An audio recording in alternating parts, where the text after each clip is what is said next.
Set 3 प्रश्न 6 सभी खंड कीजिए क जांच कीजिए कि द्विघात समीकरण 3/4 x square minus 8x plus 3 बराबर 0 के मूल वास्तविक हैं। यदि ऐसा है तो मूलों को भी ज्ञात कीजिए। और ये 4 नंबर का प्रश्न है।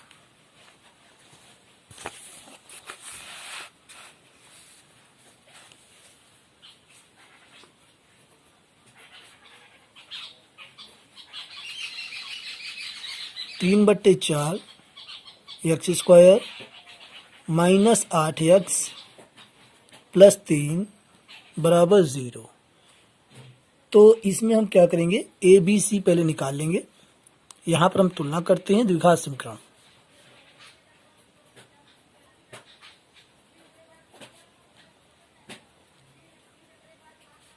द्विघात समीकरण a x square plus b x plus c बराबर 0 की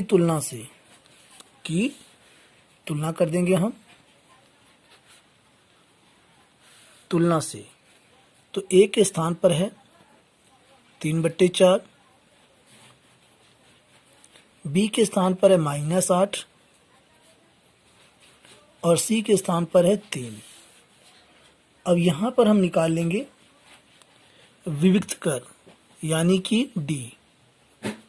ये होता है बी स्क्वायर माइनस 4ac।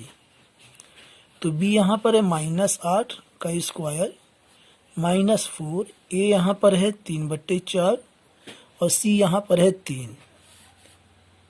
तो 4 से 4 एक कट जाएगा, 8 8 64, ये प्लस का हो जाएगा और माइनस 3 3 का 9।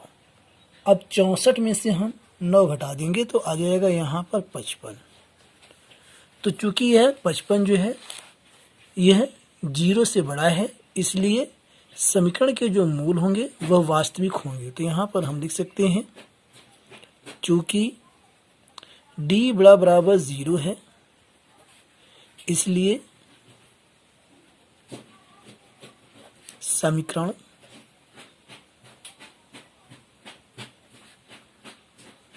के मूल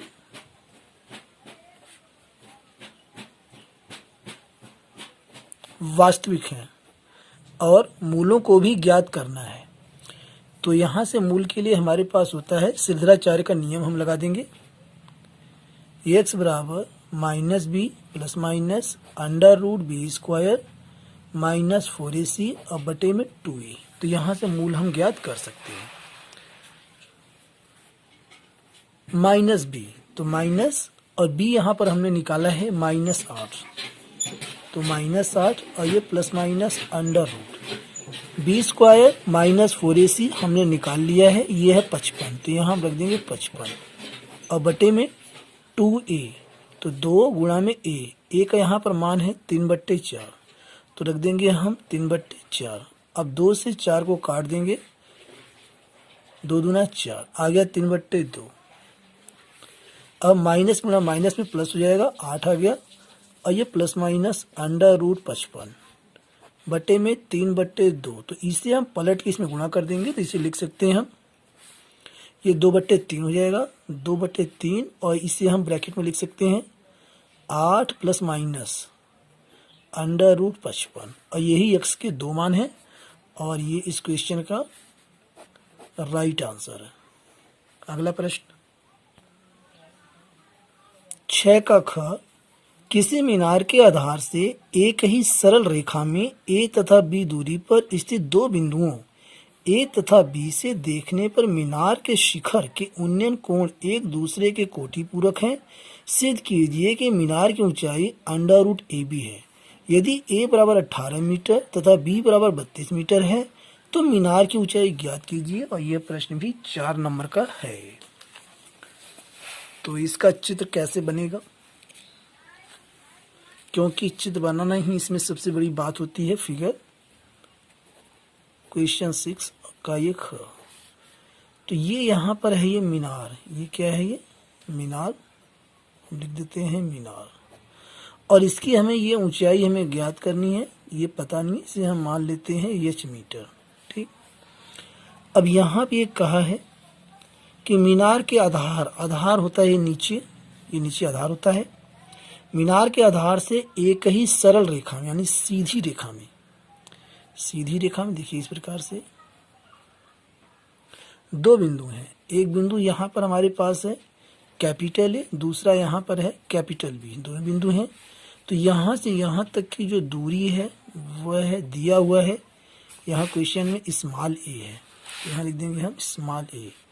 और यहाँ से ये बी तक की जो दूरी है ये दिया हुआ है, यहाँ पर दिया है स्मॉल बी यानी कि छोटा बी, इस प्रकार से।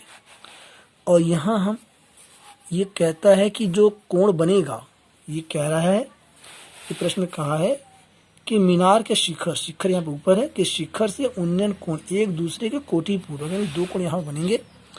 एक तो यहाँ पर ये ऐसे जाके मिल जाएगा ये बी से, और दूसरा बनेगा ये यहाँ ए पे जाके जो है, ठीक है। तो एक कोण जो है दूसरे का कोटि पूरक है। कोटि पूरक का मतलब होता है कि दोनों कोणों का जो योग होगा वो 90 डिग्री होगा, ठीक है। तो यहाँ पे हम मान लेते हैं कोण थीटा है, तो ये हमारा हो जाएगा 90 माइनस थीटा। अब हम नाम दे देते हैं, तो ये हमारा ए बी हो चुका है, यहाँ हम रख देते हैं सी, और ये हमारा हो जाएगा डी। अब दो त्रिभुज हमारे पास हैं, एक है हमारे पास यहाँ ये समकोण बना देते हैं सी डी ए, या कह सकते हैं ए डी सी, और दूसरा हमारे पास है बी डी सी। तो हम बारी बारी से, और यहाँ पहले लिख लेते हैं माना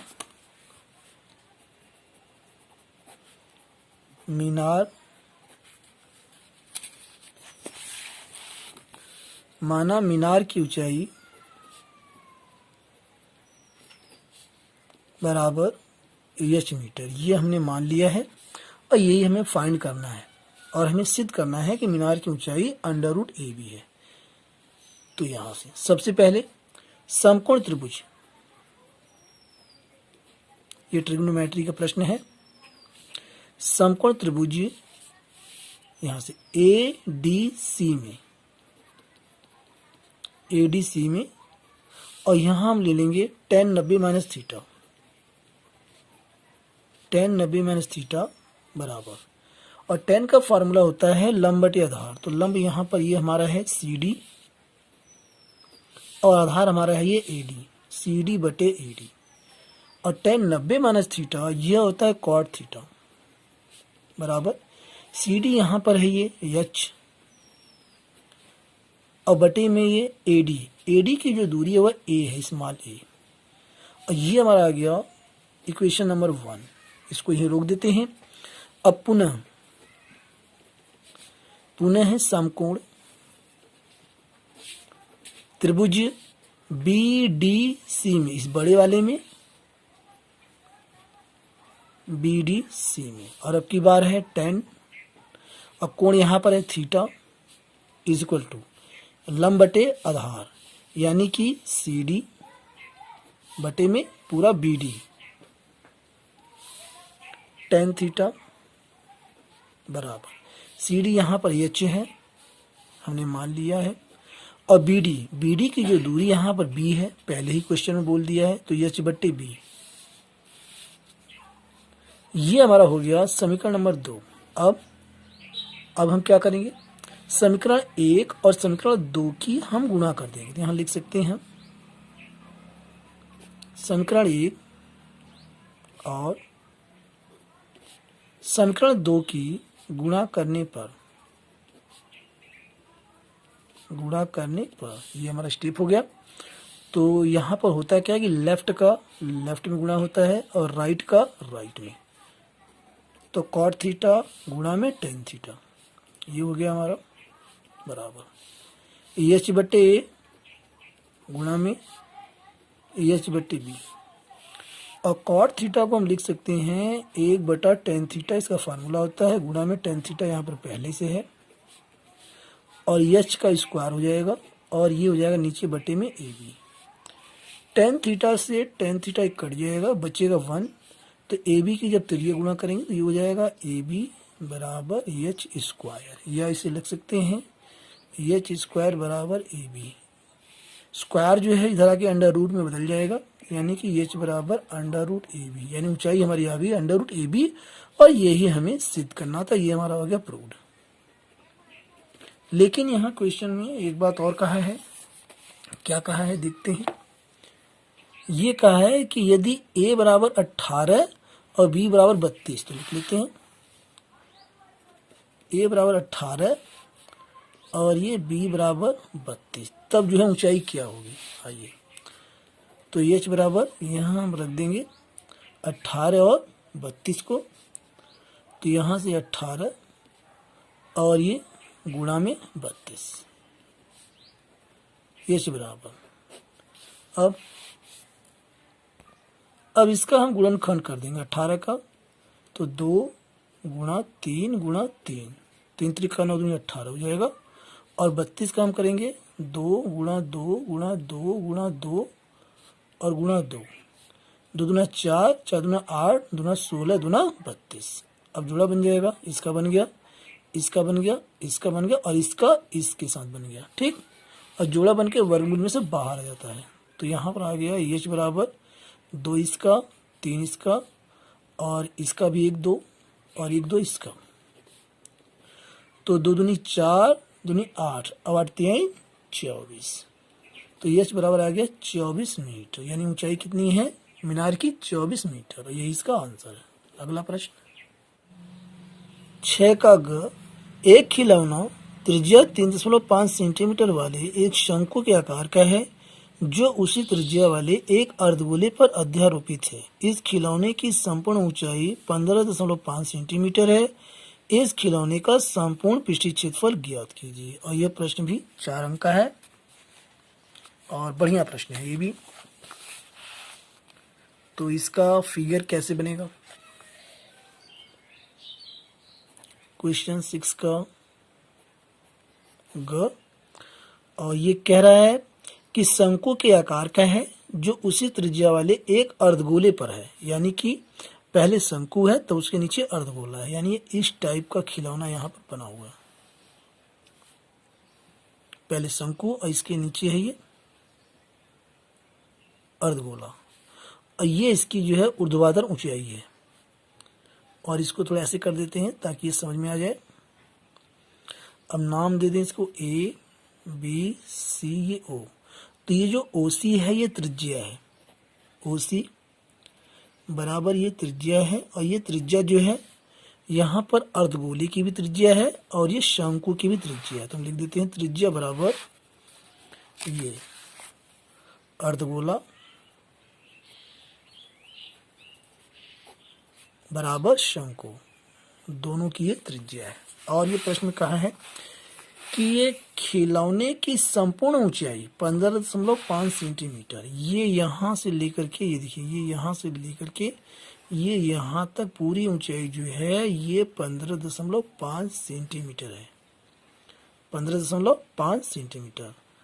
और यहाँ पर ये ओसी जो त्रिज्या है ये हमें दिया हुआ है पहले ही कि एक खिलौना त्रिज्या 3.5 सेंटीमीटर का है, तो इसकी त्रिज्या कितनी है 3.5 सेंटीमीटर, यहाँ लिख देते हैं 3.5 सेंटीमीटर। अब इसके आगे, अब ये 3.5 ये ओसी है, तो इसके नीचे भी जो है त्रिज्या हर जगह बराबर होती है, तो यहाँ भी 3.5 ही है नीचे भी, तो इसमें से हम 3.5 निकाल देंगे, तो ये हमारा हिस्सा जो है 12 सेंटीमीटर बचेगा। तो ये यहाँ से यहाँ तक की दूरी ये यहाँ से यहाँ तक है, यानी कि ए ओ ये क्या है 12 सेंटीमीटर। देखिए यहाँ ये हमारा ए ओ क्या है, शंकु की ऊंचाई, शंकु की ऊंचाई बराबर 12 सेंटीमीटर। अब हमें क्या निकालना है कि इस खिलौने का संपूर्ण पृष्ठीय क्षेत्रफल, तो यहाँ पे हमें लिखना होगा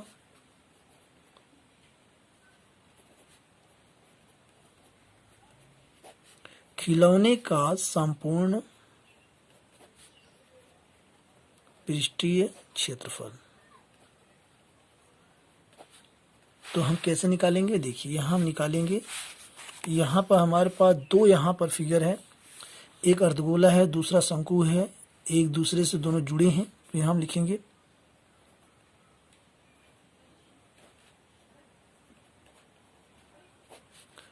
अर्धगोले का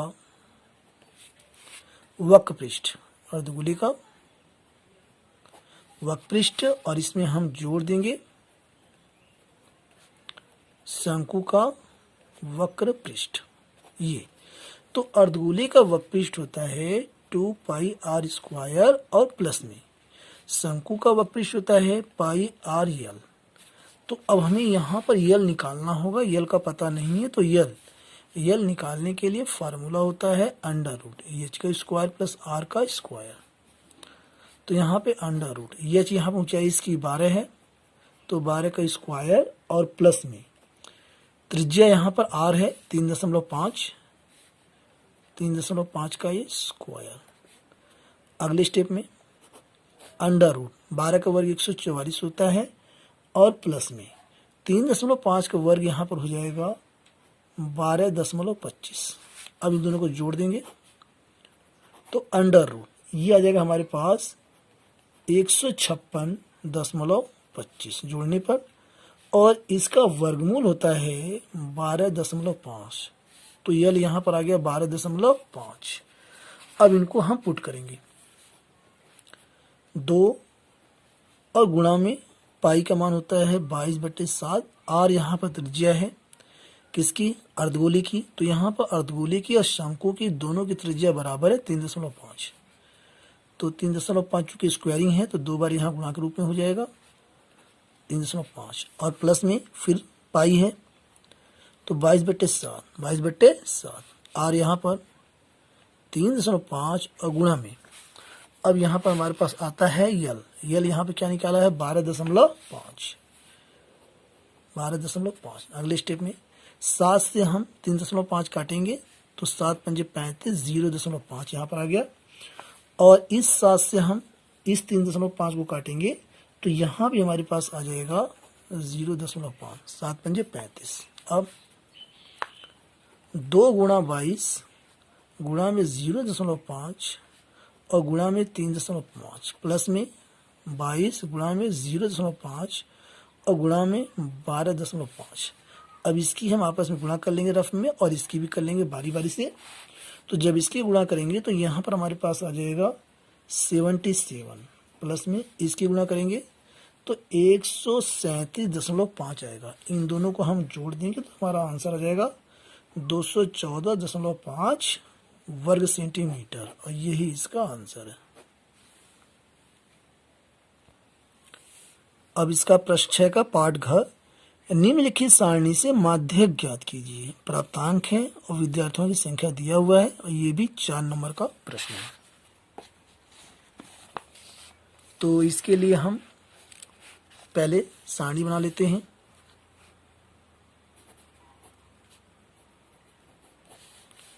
और यहां से ये सबसे पहले प्राप्तांक लिख लेते हैं। प्राप्तांक इसे हम कहते हैं वर्ग अंतर, यानी कि वर्गांतर क्लासिफिकेशन या क्लास इंटरवल। तो ये प्राप्तांक हमारा है, ये देखिए 10 से 15,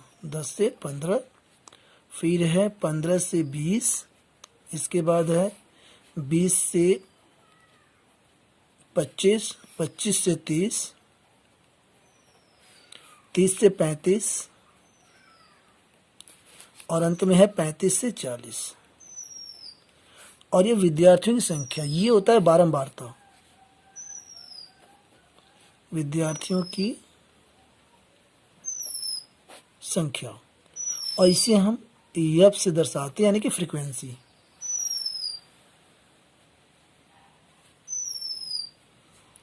तो ये दिया है 5, फिर 6, 10, 15, 9, अंत में 5। और यहां हम निकाल लेंगे अब संचयी बारंबारता, जिसे हम कहते हैं कंपाउंड फ्रीक्वेंसी।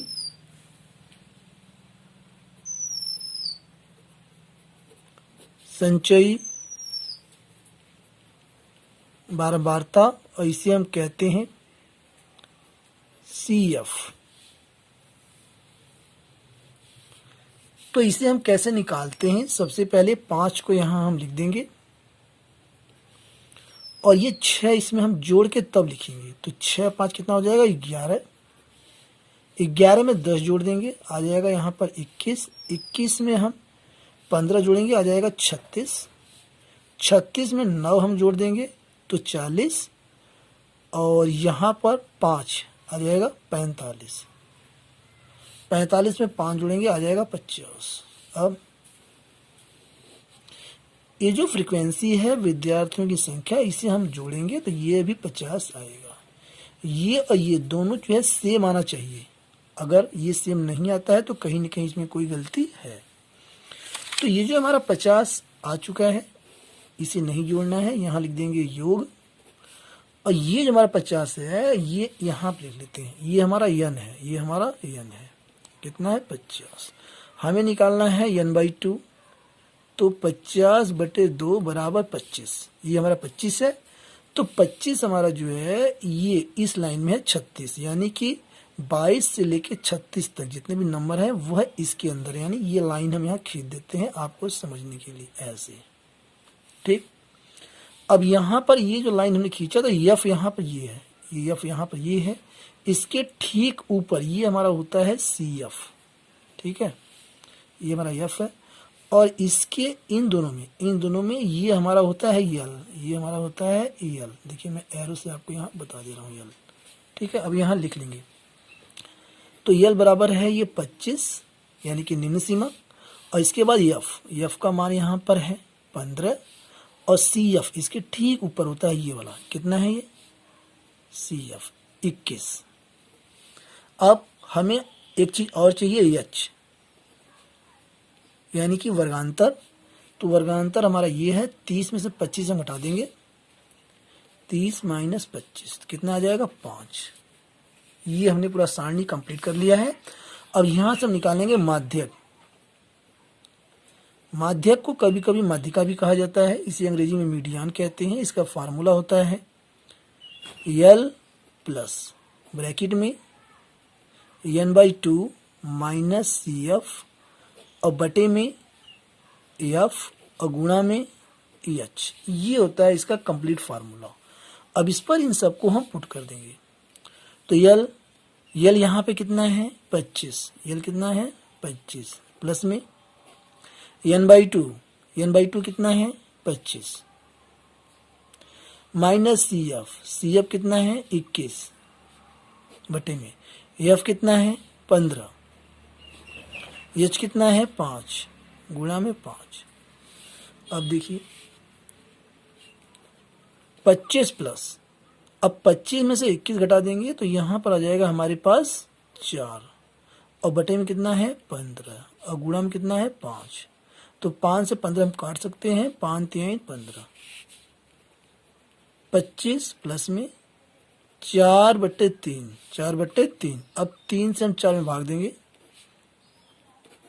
3 एकम 3, 1 आ गया 0.0, 3 त्रिका 9, यानी इसी प्रकार से 0.333 आता रहेगा। ठीक है, तो हम लिख सकते हैं 25 प्लस में 1.33, 2 अंक हम लेते हैं।